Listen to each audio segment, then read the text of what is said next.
just taking a moment today because I want to encourage you parents that are out there that are in the what in the world are we going to do about school battle, and just the emotional and mental battle that this is.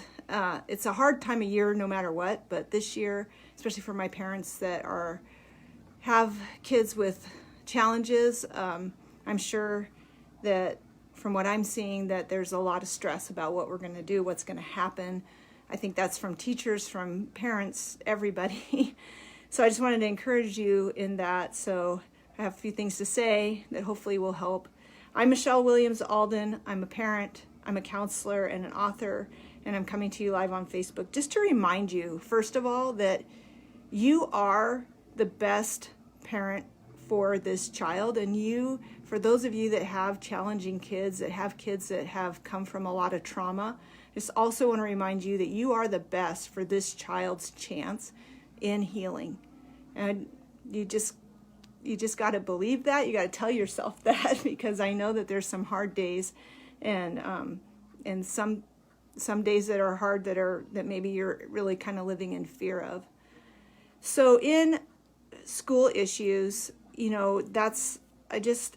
I think what I'm seeing, not just from parents, but also from the school districts, is that the school plans right now, while they're intended to be, they're trying to be flexible, they're trying to figure out what to happen, it's actually complicated, and it's a rapidly changing situation. And that's what the school district, Boise School District, is saying here. And they're also saying that you can talk to your principal for more details. I don't know how accessible that is.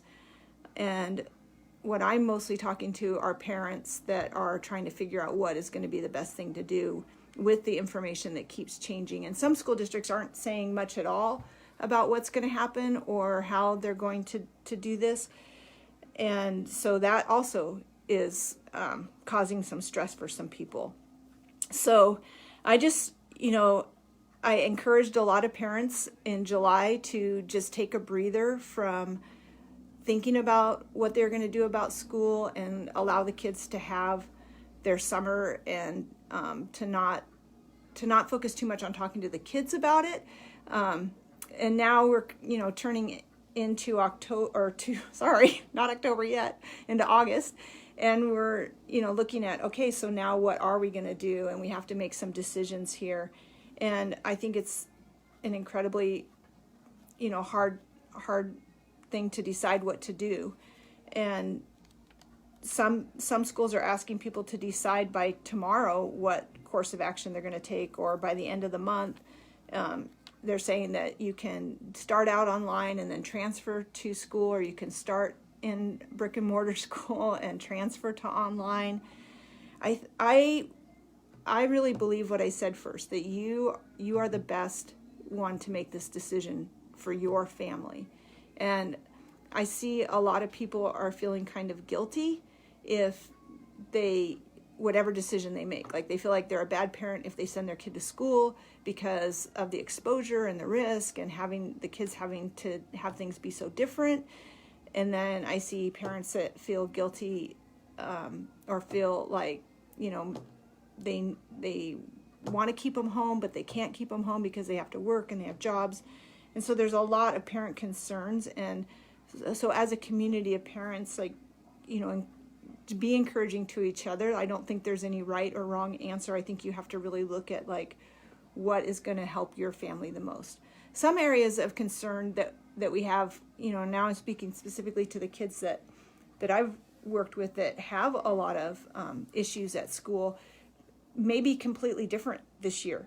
First of all, one thing that I've been hearing from the kids is that they feel like because it's been so long since they've been at school, and because things are going to be so different this year, that they're all going to be new, like the new kids. And so it's kind of, in some ways, in the kids' minds, from what I'm hearing, I know there's still a lot of other concerns and fears that you as a parent are probably hearing, is that, it's going to be different, and everyone's going to be on the same, kind of in the same boat about that.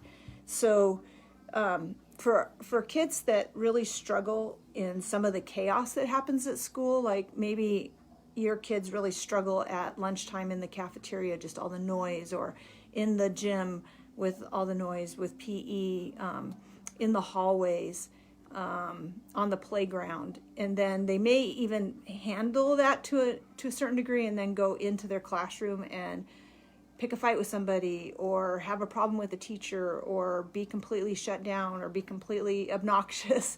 And it could be from the stuff that's happening in the moments of chaos. And so this is one thing that we just don't know yet, because if things are going to be this different, and we're going to do social distancing, and we're going to practice some of those things, there may be a level of chaos that is brought down to a more manageable level. So some of our kids that really, really struggle in some of those bigger, more people moments may actually like some of this structure that's going to be put into place.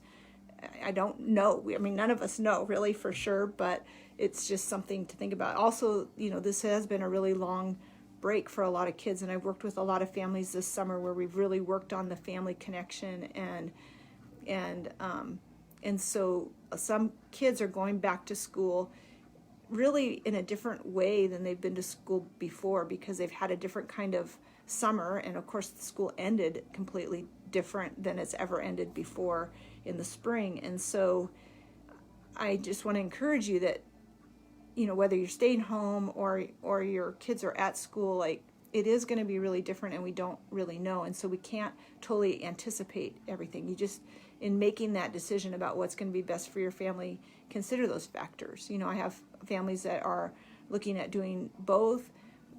They're looking at the days that the kids are at home, maybe even having a tutor or having someone else there. I really encourage you, if your kids are home, to have something in place that helps them, and to also realize that the impression that I get from educators is that nobody is expecting you as a parent to be able to do all of it. And so I understand that a lot of educators are getting more information, or more set up. When everything happened in the spring and we had to bring the kids home, nobody really knew what they were doing, and we were just trying to pivot. And now I feel like there's been this opportunity for more things to get set. And maybe that's just wishful thinking, but it is kind of the impression I'm getting from friends that I have that are educators as well.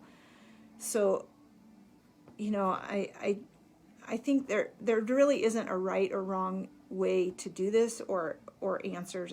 I just want to encourage you to have that confidence as the parent of what you can handle, and what you're willing to try to do, and not to be afraid to get more resources if you need them, to lean in heavy on getting other people involved in helping on and setting up a schedule and time where you get those breaks too. And mostly, I think that one of the biggest things is that in trying to figure out what to do, I do encourage the adults to really think through this and what they feel like is going to be best, especially with your younger kids, and make those decisions like you would about any decisions about their education. It really is up to you. It's not so much what they want or don't want, because you really are in the best position to know what's going to be best for your family. And so I wouldn't spend too much time with all the what ifs, or the trying to work it through with the children in the family. Like, there's a lot of talk, and there's a lot of uncertainty, and a lot of things that we don't know about COVID and what's going to happen next. And I feel like it adds to the anxiety that the kids already have. So the more you can take the information and make a decision and lay it out to the kids, like, here's what we decided, here's what's going to be best for our family, here's what's going to work, and here's how we're going to do it. Even though inside you might be feeling like, I hope this works, I don't know if this is going to work, but just presenting kind of that stability and be that solid object for your kids during this time when everything is so new. And talk with them about what they're concerned about, and come to it from a point of like, yeah, you are going to have to wash your hands more, but it's going to be okay because this is going to happen, or this is how it's going to happen in the best ways that you can. And even with teens, I still recommend kind of knowing what your game plan is. And I also recommend having a backup plan for that, because you may decide to have your kids be in school, and then we may have to send them back home. So kind of know what you're going to do in either situation. It could be the opposite too. We could have all the kids at home, and then something shifts, and so then we're able to have the kids go back to school. So just kind of knowing what you would do in either situation, but being solid on what you're going to do first before you start really talking to the kids about it. I'm sorry that there's so much uncertainty, and yet decisions have to be made. It's just tough, but I also feel like this, and this is always true, no matter what's going on, is you may start off one way and it may work best to make some changes, and that's okay too. So, don't worry too much if you say this is what we're going to do and it just didn't work at all, and so then this is what we did. Like, it's okay. We're going to be okay. We're all learning to be more flexible, even though we're in this kind of complicated and rapid changing situation, and it's hard on all of us. So I'm just encouraging adults, teachers, parents to just be as solid as we can, even though we might be freaking out in the background or in our own, minds, like, oh gosh, how is this going to work? So that's all I wanted to say and encourage you about. And feel free to look at the website, www.healthyfoundations.co. And if there's any other information I could help you with, shoot me a line. I'll talk to you later. Bye.